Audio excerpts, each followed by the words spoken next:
Okay. Good morning, everyone. Today is Wednesday, July 16th, and this is the City of Topeka City Council's Public Health and Safety Committee meeting. We've got some guests who will help us out with the agenda, so welcome, everyone. We are at a point in our Changing Our Cultural Property Maintenance initiative.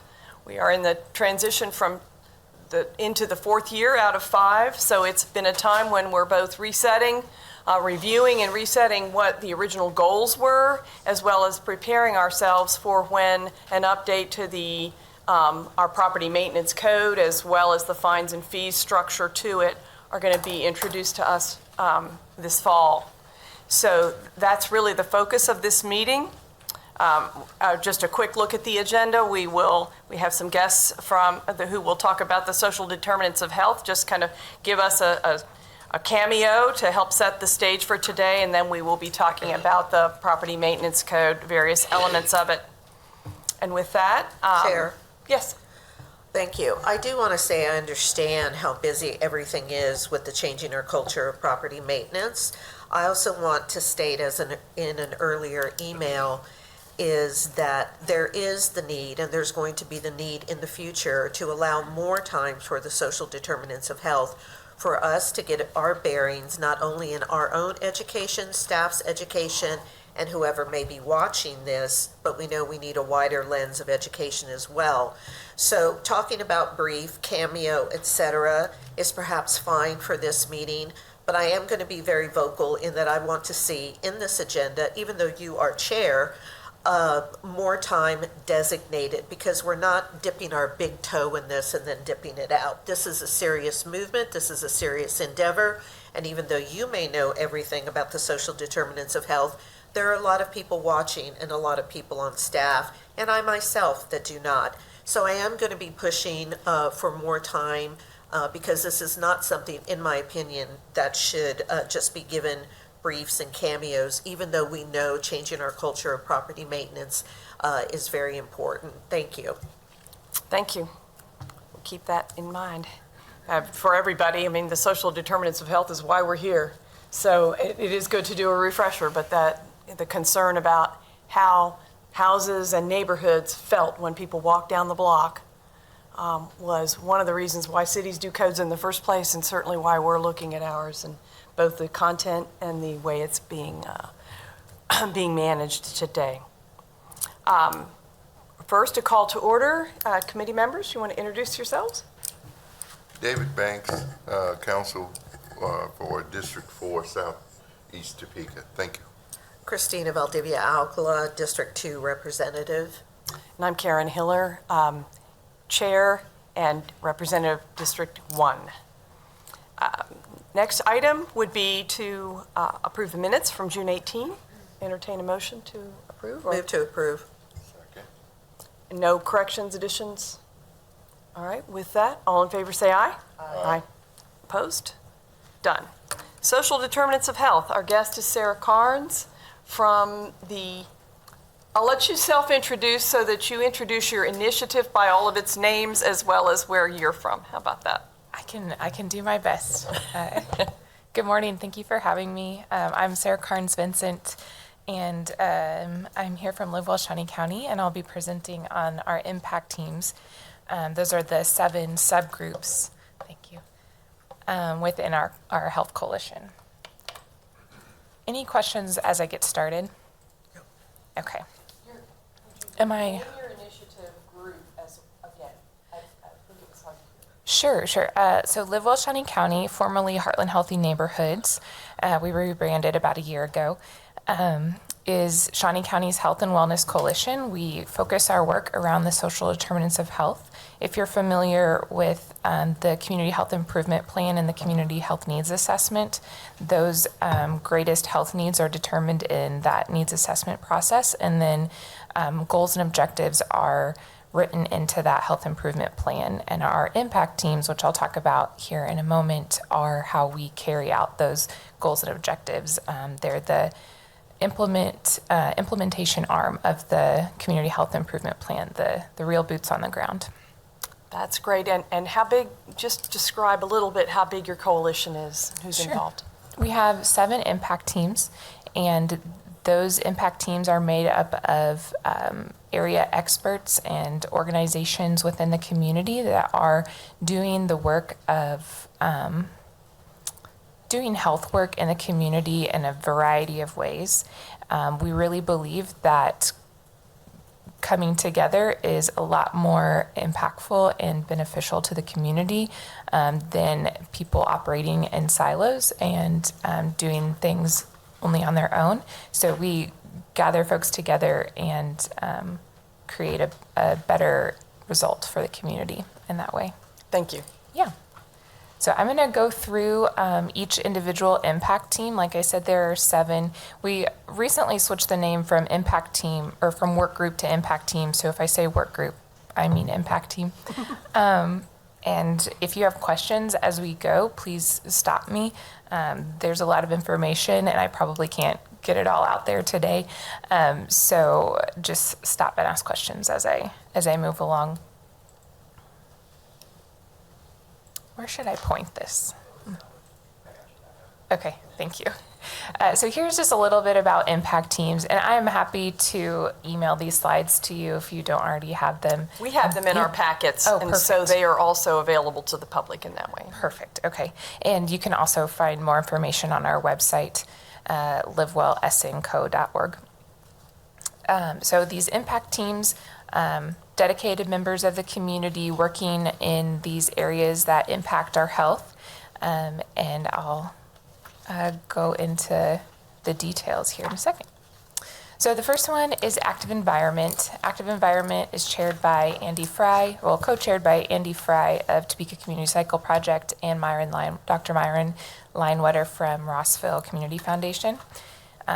These folks they know what they're doing. They're really well-versed in areas of active transportation, safety, and getting people out and active to improve their health. We recently have done some sort of intersectional work in talking about how active environment work can also improve mental health or behavioral health. And so that's been some really helpful work, I think, that we've recently done. But as you can see there, anything from trails and sidewalks to improve bus routes, that group looks at all of those sorts of, projects.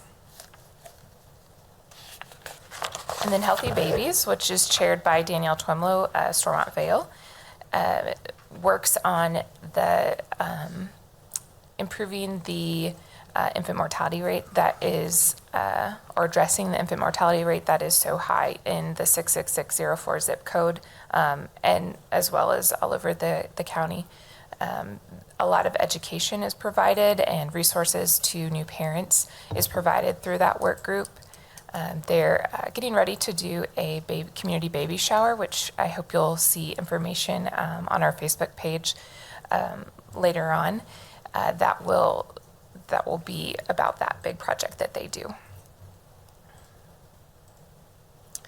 The Healthy Food Access Impact Team is sort of in a rebrand. They do anything or talk about anything from nutrition education to access to healthy food, which is an increasingly high barrier in Shawnee County, and something that we're paying a lot of attention to at this time with a lot of road construction and negatively impacted budgets. There's a lot of need when it comes to access to food in the county. And that's what this work group addresses. It's co-chaired by Savannah Gomer from Stormont Vale and Sophia, sorry, I can't think of her last name right now. Sophia, an extension agent at K-State Research and Extension. Yes, Councilwoman. Sorry, I do have 2 questions on Healthy Babies.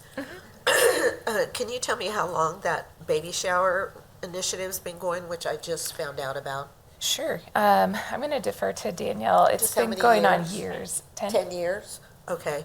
And do we have any idea at all, infant mortality in the 66604 zip code, how long that has been one of the highest areas. Do we have any idea how many years? 2017, 2018? Okay. I and haven't checked recently, but up until at least 2 years ago, that zip code had the worst rate in the state. Has it been tracked longer than that? Yes, yeah. Okay. And then the other question is, your healthy food access, do you all focus on food deserts as well? Yes. Okay, that's good Yeah, to know. our current health improvement plan addresses food deserts. We likely will not use the same goal in our next improvement plan, but it will certainly be addressed. So I think in the future, I am just saying for this committee, when additional presentations or discussions are had, I would like to see something official where the food deserts are, the areas of town where food deserts are located. Sure. Thank yes, you. Yes. Social determinants of health certainly address Okay, or thank you. impact food access. Yeah, thank you. All right, so our mental health impact team is fairly new compared to some of the other impact teams. It is chaired by Kristen Stock of Vallejo, and they are really hitting the ground running these days, doing a lot of work around providing a mental health resource guide to the community, modeled after one that Riley County has recently created as a way to provide better information to those in the community who are looking for mental health resources. And if you've seen the community health needs assessment, you saw that mental health or behavioral health was acknowledged as the highest health need in Shawnee County. And that in the CHNA or in the new CHIP will include substance use. Our sexual health impact team is also fairly new compared to some of the others. This is co-chaired by Carrie Delphs of the health department and myself. We are looking at some barriers right now related to sexual health education in the community, as well as testing and those sorts of things related to sexual health. We're finding that it's an area where there's a lot of need and not very many people want to talk about it. It's a tricky subject to address in the community, but as you can imagine, it certainly impacts health and is impacted by the social determinants. Yes. What are the main barriers you're running into? In the education systems, there's a lot of controversy around what education to provide or to provide it at all. And I would say that's probably our largest barrier. Do you run into resistance with religious systems?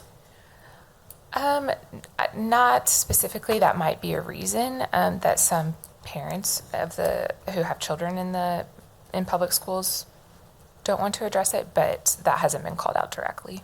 Okay, thank you. Mm-hmm. What is your age group that you're working with or targeting? Is it like just high school, or is it like middle school, elementary? Without the data in front of me, the high school age range is where we see the highest rates or the greatest need. But I would say we're targeting young adults and then probably like a middle adulthood demographic. Mm-hmm.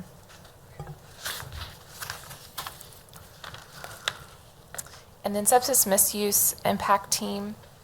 This addresses substance abuse and issues that come up in the community and for individuals around the use of substances. As you can imagine, this trickles into every other area that I've already addressed. It is chaired by Haley Gill of PARS, that's Prevention and Resiliency Services, and they're working on. Yesterday, I just went to their meeting. They're working on their CHIP goals right now, but addressing the ever-changing needs around substance use in the community, education, prevention, and then also best means for treatment after an instance has happened.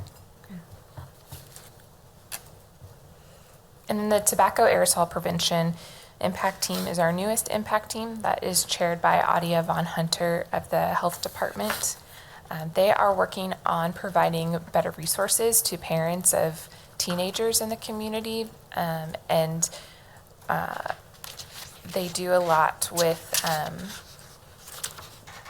prevention and understanding how to address this issue in the community. There's of course, a big problem with vaping, which is the result of systems level impacts, but also they address at an individual level. And then I mentioned those chairs as I went through, but there they are listed on the screen. You can see the partners that we have in the coalition represented by those chairs, but there are also a lot of other partners, part of the coalition, that attend these meetings, work on the initiatives that the coalition puts out, and that provide their expertise on these individual impact teams. What questions do you all have? Yes, I don't have any questions right now. I have really more of comments for as we move forward with this in what hopefully will be a city partnership. In that I think that what I am going to be talking to Chair about is seeing about perhaps a subcommittee, because what I would like to have is for you all that are really doing the work on the ground to have some kind of summit to where we can spend some decent amount of time really chewing this through, use examples of how other cities can have utilized this information in a proactive way rather than just mouthing that we're doing something. And then after that, perhaps bring something back, much more tangible. But I don't think that we should lose track of what is being done every meeting that we have. But that's really what I would like to say. I think that this is a big enough topic to, I will talk with Chair later about some type of subcommittee, which I'm definitely fine with being, moving on. So, sure, yeah, I'm glad that you mentioned that, because we have an annual action summit every December. Don't quote me yet, but I believe it's December 12th. I will certainly send invitations, but that summit is one of 2 times where the entire coalition gets together in one room. We usually have it at the library, and we talk about these topics and how we can intersect our work so that we're doing the best that we can, because they're all related, of course. And we also hope in that space to get elected officials to the table. We were just speaking in the substance misuse impact team yesterday about how we're all experts in our lanes. It was a Topeka Police Department officer who was saying this, like, he knows how to do his job, but when we all get to the table, elected officials included, and those from sectors who aren't usually there, we can understand better the need and who can be doing what, so that we're all reaching that same goal of creating a healthier Shawnee County. And I would say with reducing the siloing, that focus on de-siloing. So thank you so much. Yes, sounds good, and we'll make sure to, Question, Chair. I'm sorry. Okay. Can you tell us, how does the impact team decide on their goals or actions that they may take? Sure, yes. It's a very lengthy process that we're right in the middle of right now. So I mentioned the community health needs assessment. That was, we did that last year. We surveyed the community. And from the results of that survey, we were able to determine what the community said their highest needs are regarding health. And from there, we write the community health improvement plan. And these impact teams get together with these experts. We have, I think it's over 15 partners. On the CHIP steering committee, we have Vallejo, the health department, Stormont Vale, St. Francis, Grace Med, United Way, several players that are very active in the community. And we write these goals based on the data that we assess, and examples from other communities that are doing similar work. And also, and maybe what is most important, but we base our goals off of the expertise that these partners bring to the table with them. They're working with clients and individuals of the community, so they see what the need is and know best how to write goals that will impact the community for good. You answered the second part of my question I didn't have to ask. Are there other things you'd like for us to know about the impact teams? I would just like to reiterate that they know what they're doing. They are a wealth of knowledge. They have great ideas because they're in this work every day. They care a lot about the community and they know it well. I would say my invitation to you all would be to let's keep talking. We would love your involvement on these impact teams in whatever way that makes the most sense. In the Substance Misuse Task Force yesterday, we talked about how we need more elected officials at the table. We have a great partnership with the health department. I would love to see the partnership with the city grow more too. I've worked closely with Carlton in multimodal transportation, and he has been a great partner. I would love to see increased partnership with the city. Thank you for a very informative presentation. Thank you, Chair. Sure. Thank you.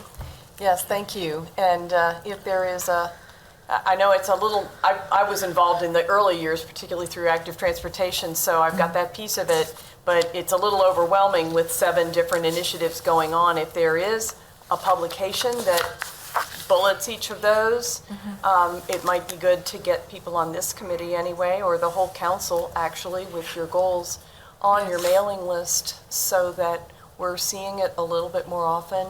And it sounds like we probably don't need to repeat a get-together, but instead get the December 12th, or whatever that date is, on radar.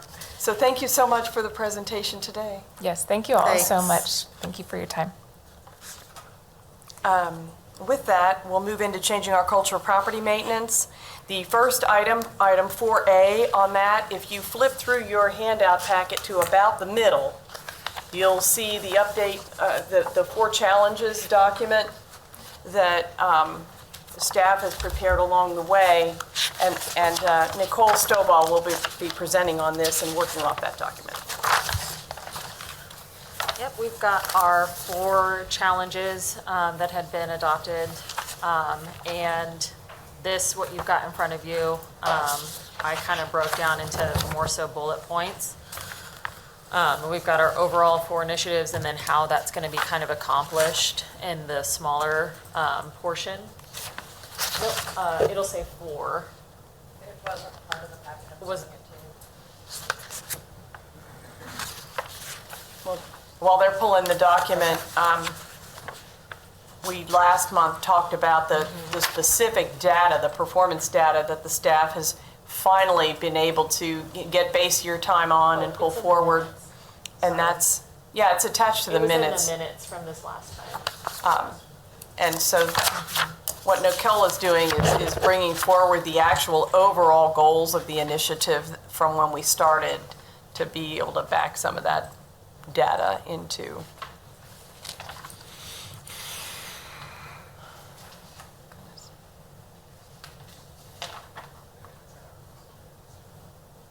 Because they have to be approved. I just sent it to you. Okay. Yeah.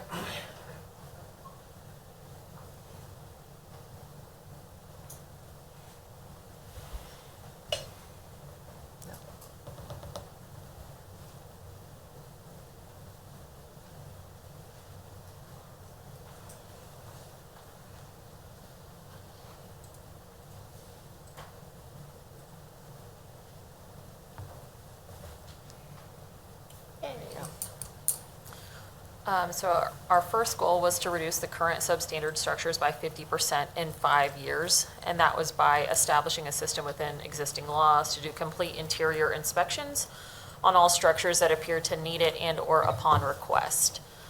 So we have started to accomplish that by PMU as well as Fire's partnership.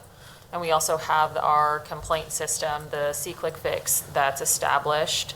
But we've also taken that into consideration with what that looks like for Tyler, because now we are transitioning from MyGov into Tyler. And so that was taken in mind. There is a public platform that also will have a complaint system, but it'll be nice because that'll all be wrapped into one rather than it being C-Click Fix and MyGov. The second was that we were hoping to establish a single visit complete inspection system that provides for one inspection and one write-up procedure for all violations. We're still exploring what that looks like. It is a little difficult when it comes to, and the idea of going and visiting and doing all of those inspections and then systematically having one write-up in our system. Right now, it looks, we have multiple violations. So we're exploring, right now it's not really possible in our MyGov system, but in Tyler we're exploring to see whether or not if that's possible to have essentially just one code case as our write-up that has all of those violations.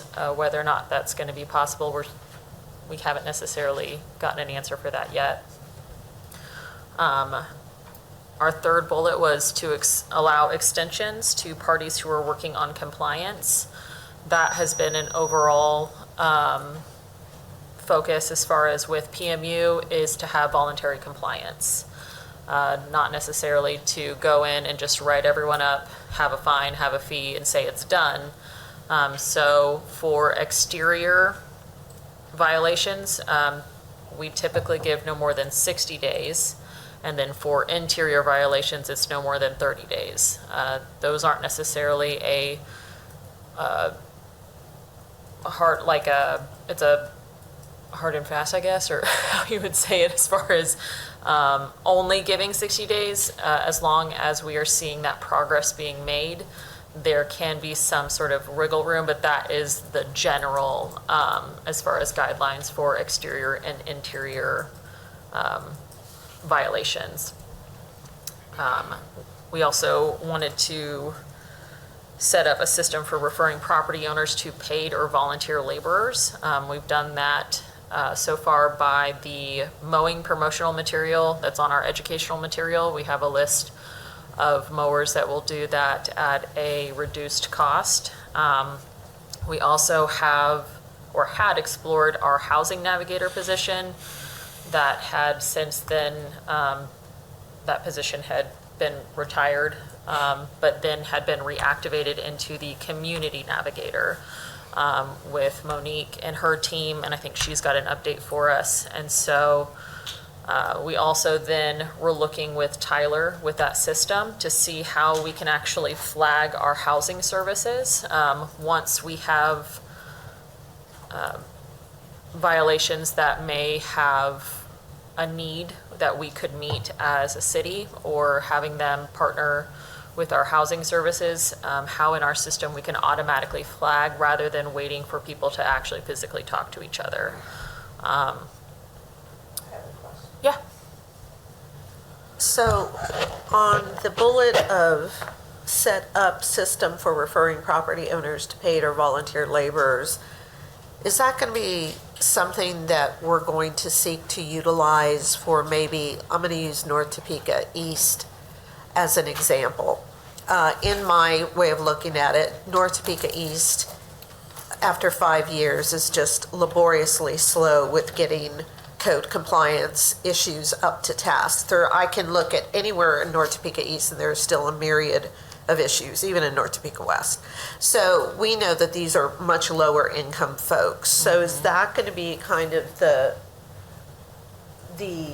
tool that we'll be using instead of trying to write up tickets that we know that they're not going to be able to pay and getting them into court and, you know, they're not going to have the money, with trying to set them up with volunteer laborers to help them get their incredibly junky and messy and all types of violations yards cleaned up? Well, I know that, and I don't know if John maybe could give a little bit more as far as with training when it comes to staff. I think we are going to be fully staffed at this point come next week.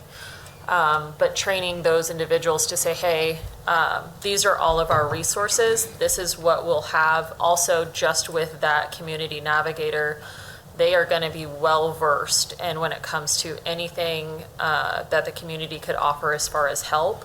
And so with that in mind, having volunteer compliance being the ultimate goal rather than just write-ups, I don't know if we necessarily have a focus on specifically North Topeka, but Shawnee County as a whole. Right.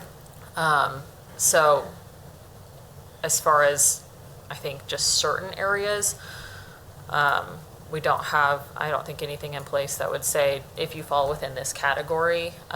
Obviously, there are areas of like lower income that I would imagine our community navigator would be aware of. And so giving that education first and foremost, I think, has been helpful for us because they're building those relationships with people. We have all of our staff now, they are in a set area, and that's the goal for them, is to build those relationships, have those communication, open communication with those people to say, hey, like, are you going to be able to do this? Are we going to be able to get volunteer compliance? Like, what does that look like? Rather than just going and sending a letter and saying, you owe this now. Right. So I don't know if that kind of answers. Kind of, but kind of not.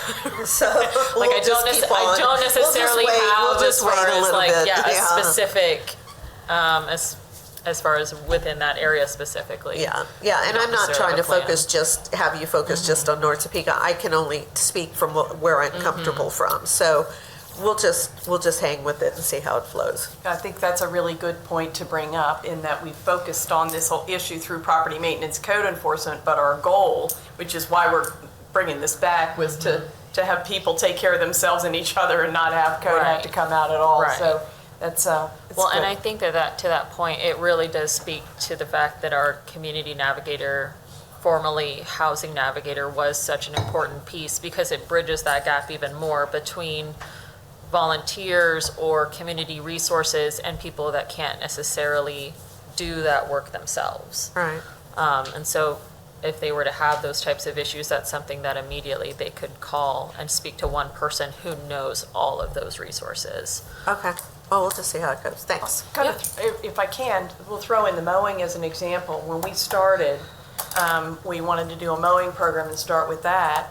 And then it took a little while for legal to say it was okay for community engagement to actually put names of people who were willing to do that work on the website. And what we learned was that by doing that, some of them they were fixed rate, and one is still on there that volunteering, is that people called, and it's sort of a subjective conclusion, but that way people were kind of testing the market, and some used those vendors, but others were pretty sure because they asked these questions about, well, what's the fair rate? So if some of them we know went ahead and hired somebody from their block or somebody that they found on social media and so on. So it's helping in some different ways to lay it out. Thank you. Go ahead. Our next one was to initiate courtesy inspections. So obviously, as far as interior inspections, those are going to be complaint-based, and we have had training on that. We've also had set up into the MyGov system courtesy inspections, and so that was something, John, you might be able to speak to it, as far as, I think we had one staff member, at least for about a year, that went and did courtesy inspections to all of our, was it apartment complexes? And so we had started to kind of create what that would look like. I have now created into our Tyler system too, specifically just a courtesy workflow. So whereas we have weeds cases, we now specifically will have courtesy cases. So those will be a case that we can log, have reports with, be able to track, but it won't have any of the fines or fees actually associated into the system. It will be strictly kind of like a on the books, off the books type of case. But that way then we can track that, and in that system, once they get to a certain place, if they aren't getting any sort of compliance, that's when we will open up an official case then. We've got establishing processes and consequences such that citizens will want to take care of issues so that code does not even request access. That comes with a lot of our education that we already have going out. Obviously then our courtesy notices, trying to get that compliance without officially kind of starting that case. And then we've also taken a look at what our fines and fees look like, which will, I think Amanda eventually, maybe not this time, but next time or so, we'll have some kind of information as far as where we are with like fines and fees and stuff. The ordinance is sitting in this committee. It was brought forward a couple meetings ago, so it's really at the committee's discussion. There's nothing else for the legal department to do at this point. Got it. So continue to have it in that conversation as far as what fines and fees look like, as well as then with the next portion of the IPMC 2024, really solidifying what that looks like as far as consequences go. Establishing community-wide or neighborhood-wide campaigns if needed. John had talked recently about starting Coffee with Code, and that would be established 3 times a year. We've got our community cleanup on the books, and we are in the first month and a half, 2 months of the Yard of the Month. So we do have some neighborhood-wide type campaigns and things that are happening. I don't know if you want to give a little promo as far as what Coffee with Code would look like.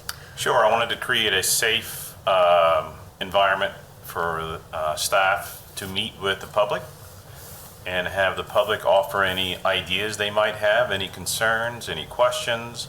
But I want the public to feel safe. So maybe we can have Coffee with Code at community centers, library. We'll offer it for 60 to 90 minutes. We'll have representatives from my office, Alan's office, zoning, and maybe the community navigator. I haven't talked to Monique yet about it, but I'm sure she's open to it. And we'll get everybody involved, get everybody at the same table, and have the community come to us and ask questions.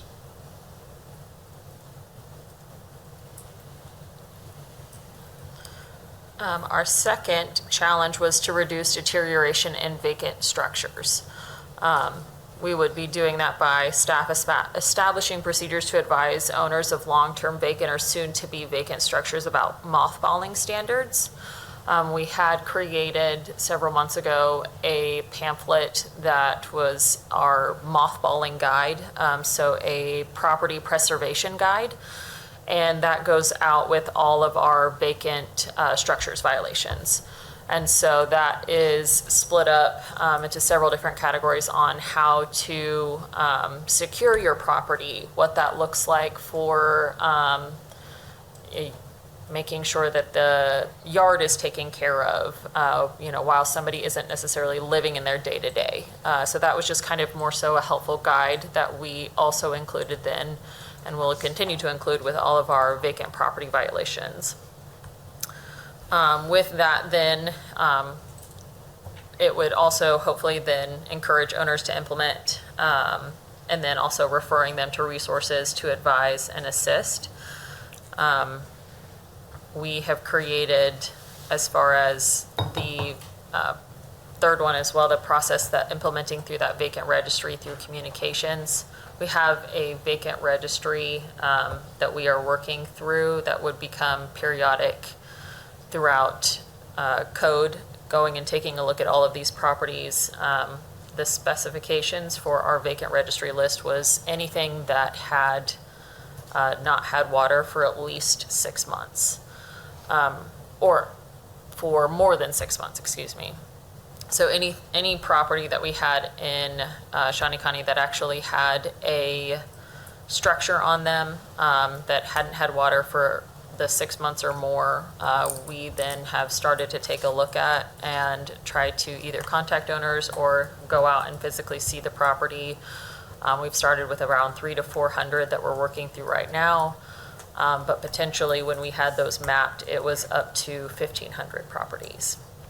And so we'll be working through those throughout this time, but it would be on a yearly basis. Those would, properties as far as on that registry, we would share with fire, zoning, PD, because we'll all be in that Tyler system. And so we would have access to the same information. Anybody that goes out for that call would have access to the, not just owner information, but an emergency contact information with that registry. Will there be notes, ongoing notes, whenever any unit has visited? So within that Tyler system, it is kind of incredible because it's just listed through the parcel number specifically. So you should be able to just look up that one parcel number and see all of the activity. And that's why we've also tried to make sure that we're really close right now with fire and PD and how they're using that system, because you can actually allow each other within that system to see a certain range of information. And so making sure then that we are moving forward with that in mind, so that you could, code could go and say, oh, PD has been called, 6 times out here. Maybe it would be good to have an officer go with us when we go to visit this property, rather than getting there, realizing it might be a dangerous situation and having to kind of backtrack. So I'm thinking about the VA system in the way that you could, with the VA system in the way that any notes were put into that particular veteran and social security number. So is it going to be more in-depth than, like, I'm going to use as an example, on the 1800 block of Fantine, it's an abandoned home, it has condemnation on it, it has had times where the boarding has been taken off and homeless folks have been going in there, police have been called a couple of different times. So is there going to be more than police were out on 7/15/25, what actually some brief notes which give then a better experience of not only customer service, but at not going around in circles about what actually happened on a call without going into the weeds? Yeah, no, that is set up as like the permissions within that Tyler system. So to my knowledge, it is however much you allow those other entities or other departments, as long as they are users within that Tyler system, they can see as much as you allow them to see. So I would assume then you could either see just that there was a police call, as much as to the entire report. So, Okay. yeah, that, The beauty of this, just in case it wasn't clear, is that it's not, nobody's having to copy anything over. They're using this new system to be able to integrate the ability to just see into what the police department's records are, what the fire department's records are, and so on, which far better than with the idea of the vacant registry earlier, which was just once a year, you turned in, you paid your money and got your name on the list. This way, it's real time, current, in terms of being able to plug in from any of those partner departments. Hopefully far better service, and also because ownership or who to contact changes than if one department hasn't found somebody or not because of an incident, it'll be current information as well. Also, then establishing strategy with PD to optimize vacant structure security. It was this last summer that John did training with the police department in-house, and they have set up a system to where when any type of officer goes out and sees that there's an unsecured property, they will give us a call and we'll go out and secure it. So we're not necessarily just saying, oh, there's an unsecured location, it's not really our problem. We've created that communication between PD and us to make sure that those properties are always secured then. So is that happening now? Absolutely. Okay. Reducing, the third one was to reduce the expense and revenue gap on abatement cases by 50%. So this would be by establishing a system and culture whereby it's clear that Change Our Culture COT expects owners to take full responsibility for their properties, including implementing current capacity to increase fines for extended or repeat violators. Right now, our repeat violators are categorized as the same violation within a 12-month period on the same address. And so we're exploring as to what that means, looking at what a repeat violator means, because that only is part of our issue, is whether or not someone has the same violation on the same property within the last 12 months, but then we also have these really large players who have multiple properties across Topeka, and maybe not necessarily the same violation, but multiple violations in all of their properties that they own. So trying to figure out a balance of what that looks like as a repeat offender, or not just the offender that is from the one property, but multiple properties. Yeah, just to throw a little more into that, what Nicole described that they've been doing for a long time is tied just to properties that had abatements. And so when we start talking about interior violations, that wasn't really getting hit at all. And so that's part of the emerging work that the staff is doing, and some with legal, is to figure out the fines and fees structure. They've been stuck in on the criminal side with the best of intent, but that means you have to actually go to court and have a conviction before you log that violation permanently. So work is underway. Thank you for that. And then the fourth and final was to improve the appearance of the community through management of uncultivated and overgrown vegetation, such as the average resident or visitor, would score Topeka's property appearance at least a 7 on a scale of 10. The police department would rate 80% or more of properties are in compliance with that crime prevention through environmental design principle within the 5 years. Also at the same time, tree and shrub abatements by city departments would be reduced by at least 50%.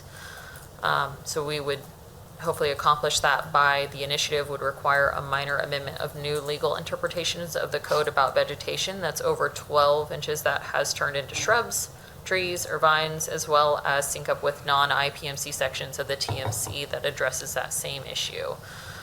So that has already been adopted. That second one then was we will likely require a community education campaign in conjunction with a volunteer assistance campaign to make sure that that is well understood. And so we have a 3-year-long campaign that we're in the middle of right now. John has just given an update to all of our property maintenance officers about where we are. Do you want to give just a short update as far as? Sure. Last year was a 100% educational campaign applied to all of our residents, and we stepped it up this year for enforcement for right-of-ways and alleyways. So this includes any brush, volunteer trees, and woody vines, and we are enforcing that at the moment. I believe we only have a handful of cases that were actually identified and turned in to us, not only from my inspectors, also from our forestry division and our trash companies. So our trash companies are reporting these violations through the alleyways. So my staff is going out, making contact with the property owners, making sure we apply the proper amount of outreach, education, and we're trying to get compliance that way. If not, then we'll have to step in and remove that shrubbery. Sir? Stepping it up. Go ahead. John, I'd like to ask specifically about that old nursing home on 21st Street. Microphone. That person has a ton of complaints. The resident that lives just to the west of the old nursing home, certainly they don't mow it, and there's been multiple break-ins there. What can we do about that? So the family that owns that property, they're the ones responsible for the upkeep, right? So we're always making contact with the husband and wife who own it out of state. We inform them of the current condition and how much we have to apply our manpower, our resources to maintain their property, which they are responsible for. So I'm not getting much response from them. if anything, even a phone call back. And this is turned into such a bad relationship that it started out fine. They would send about 3 years ago, they would respond to me. They would send somebody to cut it. They would send somebody to board it up. And then it decreased to nothing. I'm getting nothing back from them. I think it's because of all the money they owe us.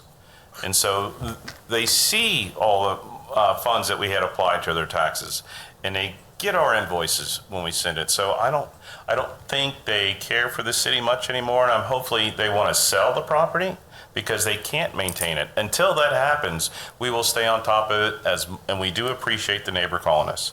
Don't get me wrong, we do. Because there's so many hidden corridors in that building, and I don't know if you're aware of this, how they're gaining access, but I'll tell you off camera how they're gaining access to this place. It's a mess. So we have to keep on top of it. We have to keep it cut, we have to keep it boarded, and we have to keep everybody safe from inside of it. Because it's a dangerous situation. And I do appreciate the information from the neighbor, don't get me wrong. Okay, thank you, John. Thank you, Chair. Our last point was the optimal partnership with all departments who deal with exterior maintenance issues. So that would be police, engineering, zoning, forestry, KDOT, as well as combined ticketing, billing, and collection system would seem to be in order. So we have within this, as far as MyGov wasn't really set up to be that way. Property maintenance is the only system that uses MyGov currently right now. So there are multiple other systems.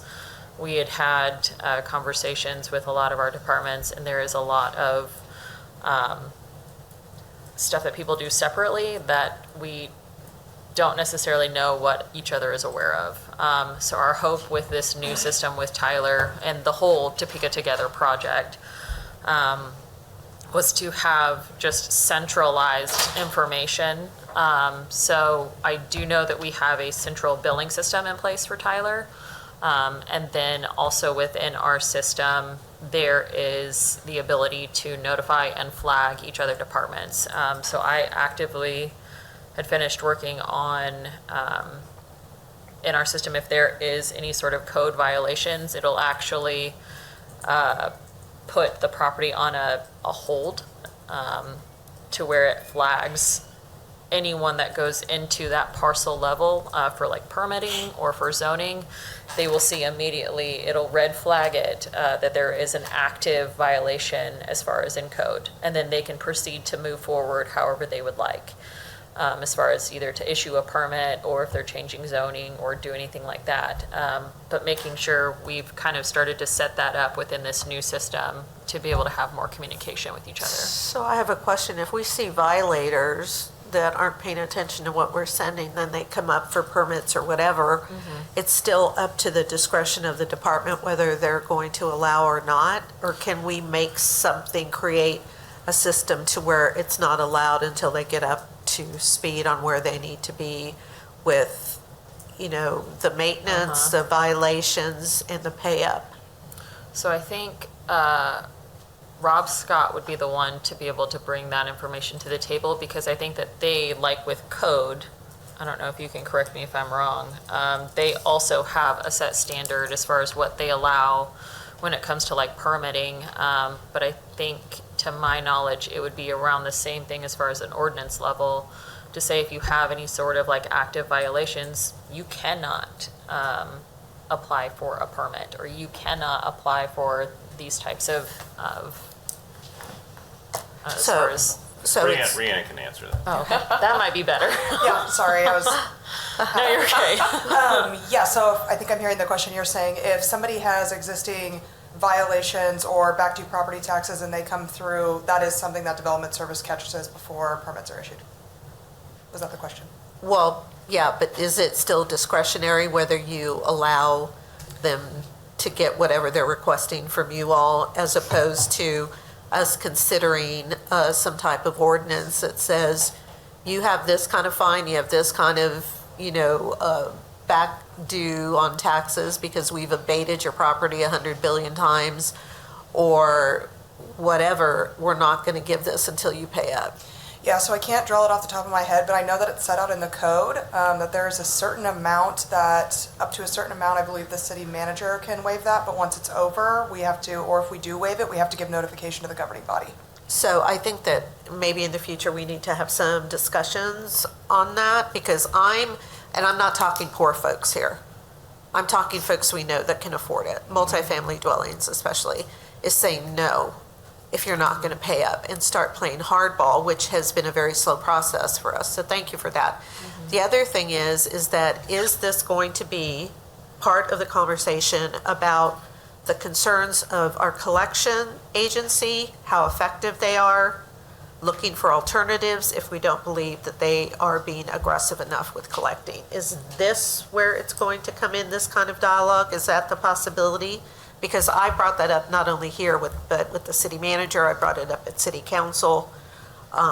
So, and this is It's much more, if I can answer that, when, number three, I mean, we talked about it when we established this initiative, that we weren't collecting the money on the bills, we were just doing all the work, doing inspections and re-inspections, doing abatements, and so on. And so that has remained a challenge overall, and I mentioned it a little bit. We will focus on that at another meeting where we just take the time to do that. But the issue we built in the early years of this initiative, repeat offender, additional fines and fees, and so on.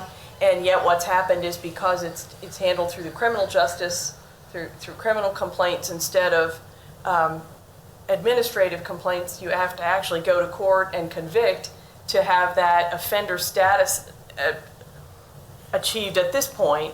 And then, so we've had trouble getting the repeat offender status.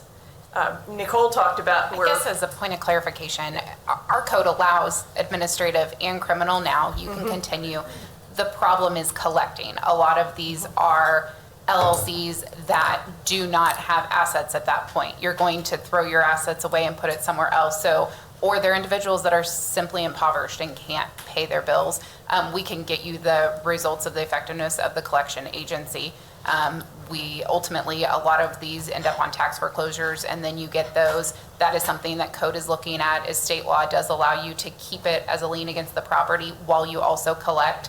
Traditionally, code has pulled it from a lien on the property and only sent it to collections after the year, because their tracking system did not allow them very easily to know that if it got sold at the tax sale, that's supposed to come off their debt, because we can't charge people twice, obviously. But my understanding is the new system is supposed to allow them to do both so that it is more effective at collecting. It is far more effective if you get your money at the tax sale off the sale of a property than removing it and leaving that defunct LLC in collections. So those are things that are being looked at. But currently our system is already set up. It can go administrative. It can also go criminal. And then on the permitting, it is already in our code that you cannot get certain permits. State law does preempt certain types of permits and require us to issue them even if we have a code provision. But those are limited generally to telecom kind of permits, which you don't generally see as many issues with back due taxes on those kind of properties. But that is already in our code. okay. Thank you so much for that. And so this combination of we can do it, but are we succeeding in reducing the number of complaints, the number of abatements, and so on? We're finally beginning to gather the data on that. Our conclusion is we haven't made as much progress as we wanted. Are there some better ways we could try this? And so maybe then this more nuanced and in the weeds kind of conversation can happen at a later date. Yes. Even if it comes to, and this is my big one, looking outside and seeing what other cities are doing, not just staying here. Yeah. So, and I know that you do that, but I'm just saying that Wichita overall. is currently looking at their entire code system and looking at switching from a totally criminal to a totally administrative. So they are currently in the process of all of that. So we've been watching what they're doing to see how they're looking at reforming that, to see if maybe that's something that we could replicate. They're very much in the weeds of that process right now. Got it. Thank you. In the weeds, our slogan, right? Okay. Thank you for that. Again, what we wanted to do was refresh on those original master goals. What Nicole was going through was just the examples that were given in those goals, but just to wrap this up, those goals were to reduce current substandard structures by 50% in 5 years. We got a lot of work to do still. Let's just leave it at that. Reduce deterioration in vacant structures. Same challenge. We've been working literally in the weeds, boots on the ground, working on inspections and collaborations, reporting, all those sorts of things.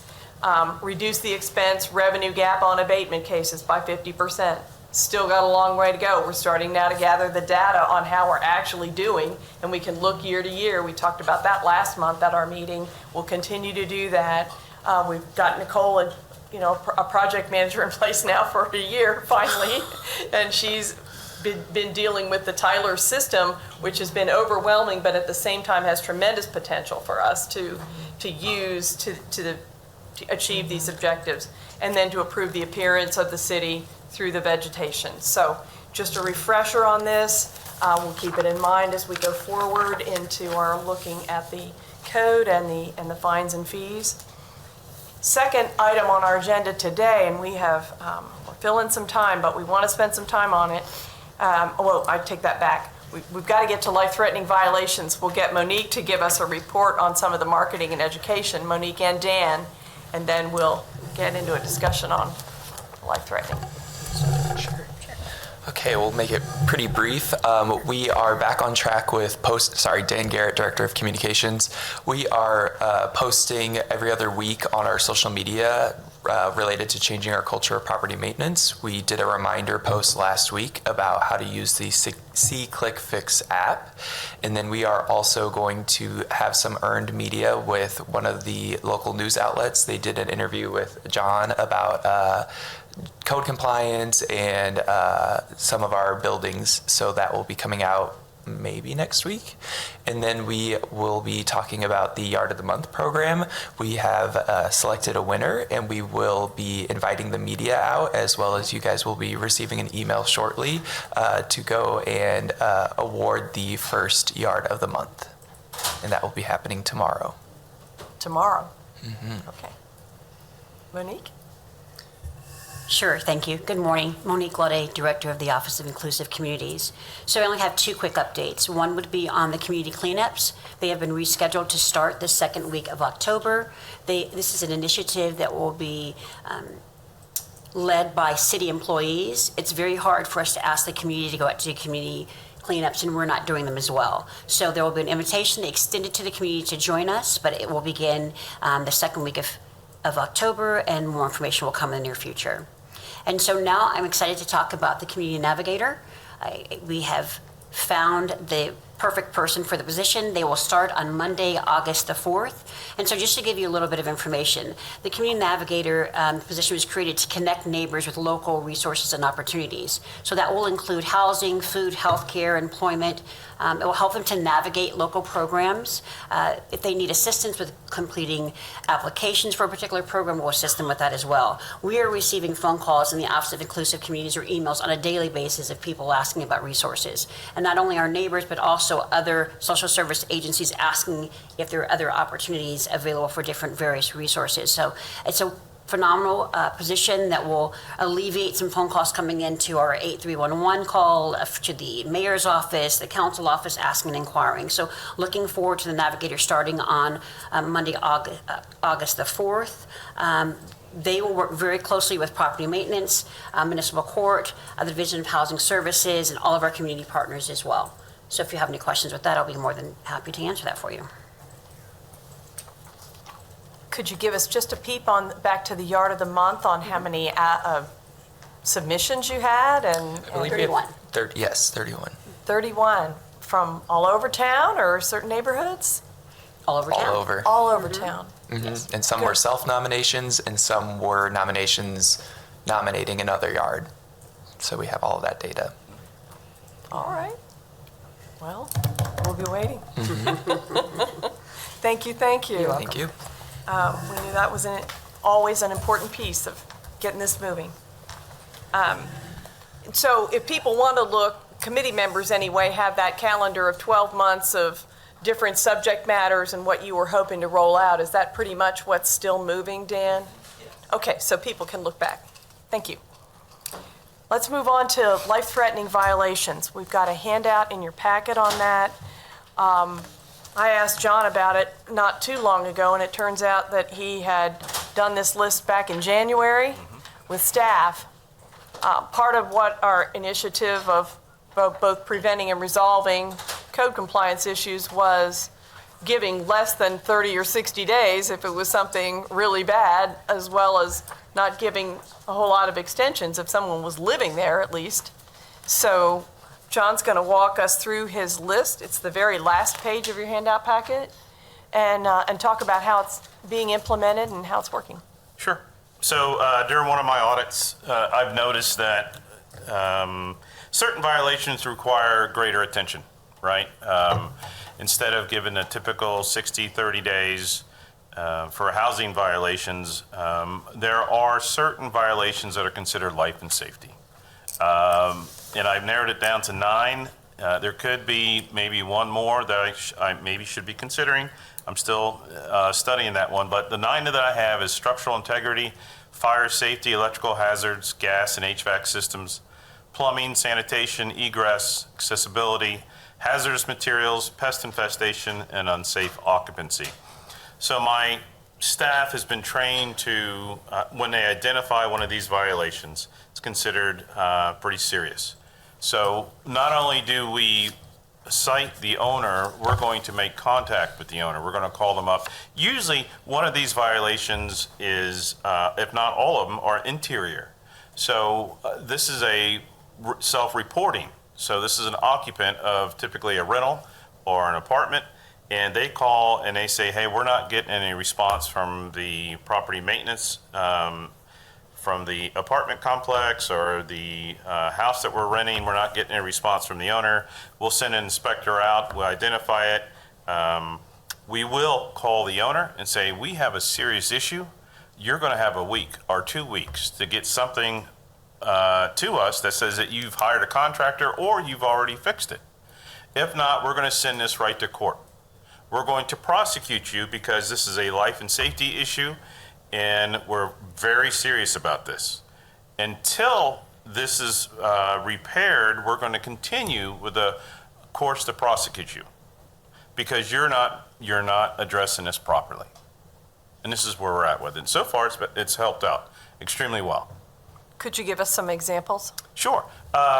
Recently, we've had a commercial building that suffered a huge water leak from the roof. And it lasted for about 2 or 3 days before we even knew about it. I found out about it on Facebook because that's how I find a lot of issues. I go into the Oakland, I go into all sorts parts of the city that have their own Facebook page. This happened to be just put out there from Shawnee County, Topeka, whatever site that is. And people were filming the water coming in from the roof during the rainstorms we had. That's unacceptable. And so I immediately sent somebody out there. They verified it. They took videos themselves. We opened up cases, and I made some phone calls. I said, this will be put on the prosecutor's desk Monday morning if I don't have confirmation from you that you hired somebody. Well, they did hire somebody, so they said, but the repairs took a lot longer than it should have. And so it was fixed probably within 4 or 5 days. These folks could not operate business-wise because these were all broken up into different suites.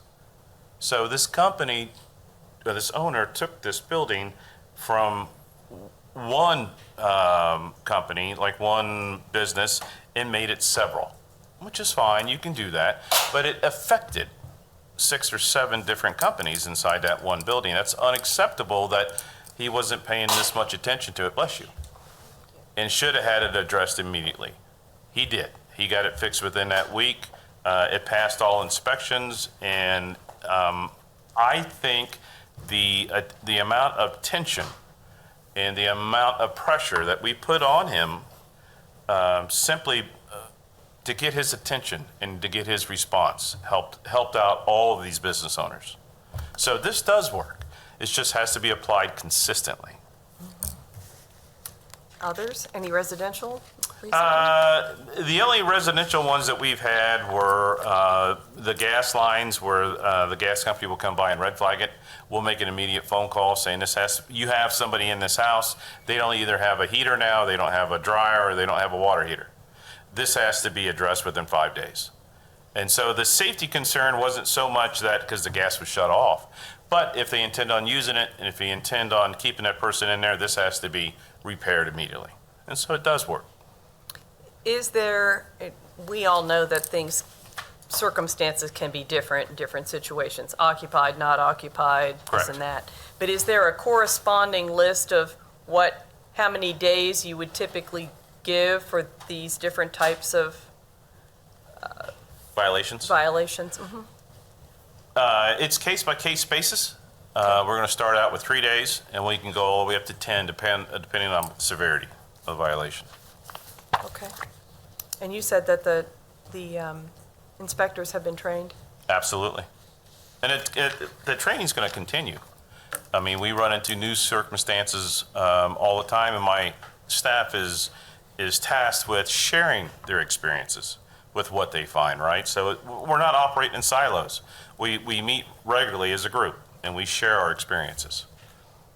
One of the challenges that's come up along the way is if it's, say, residential occupied by a family, and the situation is unsafe, definitely unsafe, but it's difficult to ask the family to move out. How do you kind of handle those situations these days? Well, I have Carrie Higgins I work with in her division. So if we run across circumstances or a scenario, we will immediately meet with Carrie and her staff and let them know that we have a family who is suffering. They need a new residence, and she does her thing with all of her contacts that she has. And I have never had a case yet where she hasn't helped us out. Sometimes it can be fixed, but it's a dilemma to keep It's a them in dilemma, place. right? Yeah. Just checking. One of the reasons, and maybe given time, this is going to be good enough for today, but as we move on into the update to the code itself, looking at what the standard times are that are given for things, it's not clearly woven through the master code itself, but how these things are addressed, I wanted to, because I learned that you'd worked on that, this was a good way to introduce at least this level. Any questions or concerns on that? Okay. Let's bring our last focus up. Vacant properties has been a major issue all along. We, for a variety of reasons, as staffing changed and so on, hadn't really ever landed that whole piece in a particular place. We have talked with Planning and Development, who is here, Rhiannon Friedman, that we've already met, and Quinn Cole, who's been working on the land bank. They were going to give us kind of a sketch of what that vacant property task set looks like and how they see approaching it. Sure, yeah, so Rhiannon Friedman, Planning and Development Director. I'm going to let Quinn run this, as Quinn really takes lead on helping manage the land bank. And just to clarify, so while I think this does potentially touch on vacant properties, really what we're doing is giving a land bank update. The properties that are in the land bank to date are vacant parcels, so not actually structures. They're just all infill lots at this point. Correct. Yes, so just what we're gonna go over here, I'm gonna keep it short and sweet, but we're gonna start with just an introduction to the land bank and overview of what it does and how it works. Then we're going to touch on our current operations. Then we're going to talk a little bit about our first transfer that went through. And then we are going to talk about our next steps. And then lastly, how anyone can get involved. So just for our quick introduction, the land bank was adopted in May of 2023 as a recommendation from the housing study. The purpose of the land bank is to serve the public purpose of providing for the orderly, planned, and reutilization of abandoned, tax foreclosed, or otherwise underutilized residential properties. And we're working off a fund balance of $500,000 for the 3-year pilot period.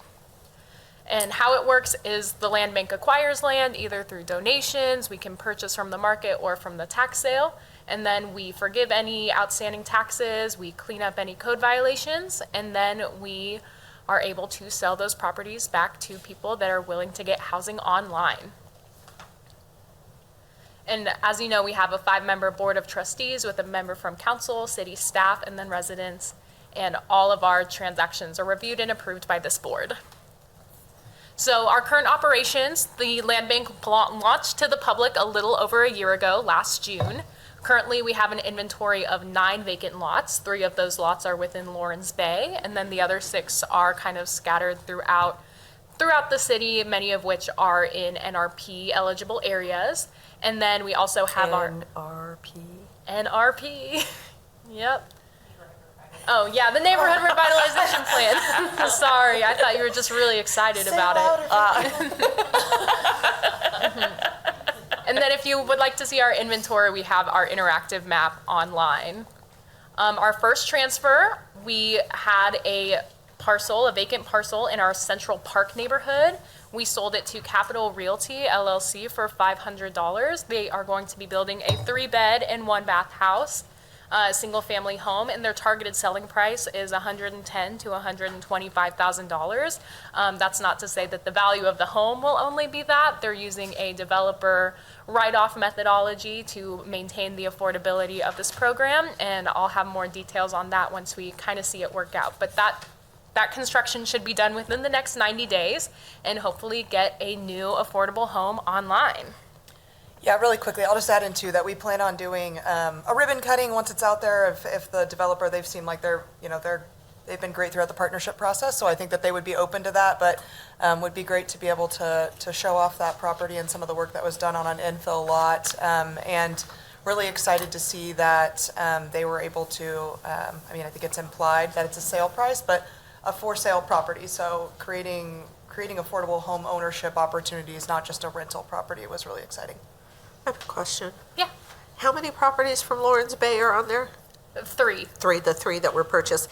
And I'm just going to make a statement because I want it on the record. I do not believe, in my way of thinking about land banks, that Klossman's properties, Lawrence Bay's property, which we know has a multitude of outstanding specials, outstanding back taxes, the deal was made with Klossman, but we went and bought these properties. I just do not think that no matter if the properties are sold and how monies will be given back to the land bank, to me, it almost feels like a laundering of some sort, and I do not agree with it at all. So I want to make sure that is part of the record. Thank you.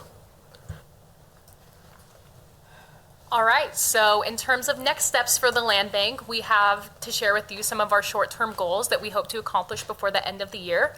First is that by the end of 2025, we'd like to turn over at least 1 property with an existing structure. We might get this through donation or the tax sale. We're not sure yet, but we'd like to start getting structures rolling. Next, we want to learn more from Shawnee County about the tax sale process. We've met for a while as an internal team, the Vacant Properties Group, to talk about what zoning, what code, what fire, what everyone stands to gain from a good partnership with the county on the tax sale. And so we have made contact with the county counselor, and our next step is to understand their process for planning and administering the tax sale, and then finding out how we can become a good partner and accomplish all of our goals. And then lastly, we've been collaborating with our communications department. Dan's done a great job. We are refreshing and renewing our marketing efforts. We're looking to get a little more interest in the program, so we're getting a little more entrepreneurial with some of our ideas to get this pushed out. And so hopefully at our next meeting, we're gonna have some content ready to approve and start getting pushed out. And for anyone interested in getting involved, you can get involved with the land bank by purchasing land, getting housing online. You can donate any unwanted properties of your own if you have any, or you can come to our public meetings anytime and just feel free to spread the word about the land bank and see if you can get any new partners with us. And with that, we'll take any questions you have. And I'll put some framework on that in terms of, they had the housing study, our study that, what's her name? Karen Black study said land banks are an option, but don't do it until you know for sure whether you need it and how to best use it. So we've had these kind of counterbalancing forces, the issue of looking into the tax sale and where it's helping, where it's hurting, whether we need to do more, how to get those, and how to get properties straight into, obviously, the connection there is straight from the private owners who are either taking care of them or neglecting them, but want to get rid of them, into other hands and not have to have government in the middle, is, of course, a challenge in terms of figuring out a system that works best for us. So the land bank is set up. It's got pretty much all the powers and capabilities that a redevelopment agency could have. They are taking a careful start at it, but one of our top priorities under our vacant properties piece was to work on the tax sales and so on. So they are stepping up to basically, in tandem as much as we can here, take care of those pieces for us. So it's worth a look back at our vacant properties initiatives as they're lined out in ours, to make sure, and we've got that master work plan that we've worked from, to make sure that we're checking all the boxes. That the contact with them was to begin to fill in those little gaps where there's something that we haven't been addressing yet along the way, to make sure we're on top of all the pistons are working, if you will. So thank you for that. Nicole, did you have something you wanted to add? I was going to say, yeah, John and I have also worked with Quinn to give her a list of potential properties too, based on the ones that were the most violations. So properties that just were continuously having issues, that potentially that they could have maybe some of those conversations with these owners to say, hey, obviously you're not necessarily taking care of this property. There's been multiple violations. Would you think about potentially selling this? Or, what's your idea for this property in the future? So giving them even just some direct contacts too. It's been a good partnership between the two of us to be able to say, hey, maybe that's how we can kind of start to reduce those vacant structures, or vacant deteriorations in those structures. Well, it's another piece of that sort of kinder and gentler city on the one hand, and then the enforcement on the other, and trying to reach out and walk somebody to a good solution rather than have to get in the middle of it. And so those are tough lines to draw. Correct me if I'm wrong, but I think that the 6 parcels that you talked about that the land bank has that were the starter parcels were ones that were in the city's inventory. You haven't accepted any from private property owners yet, have you? Yes, we've only had city properties so Yeah. far. And which was cautious, and the city's always been able to buy and sell or hold property, but those had been sitting, and so it was a good start, right? Yes. Any other questions? Any other issues? We did have a lady that was considering making some public comment. Are you wanting to say anything? All right. With that, then, we will adjourn for today and keep you posted on moving forward. Thank you.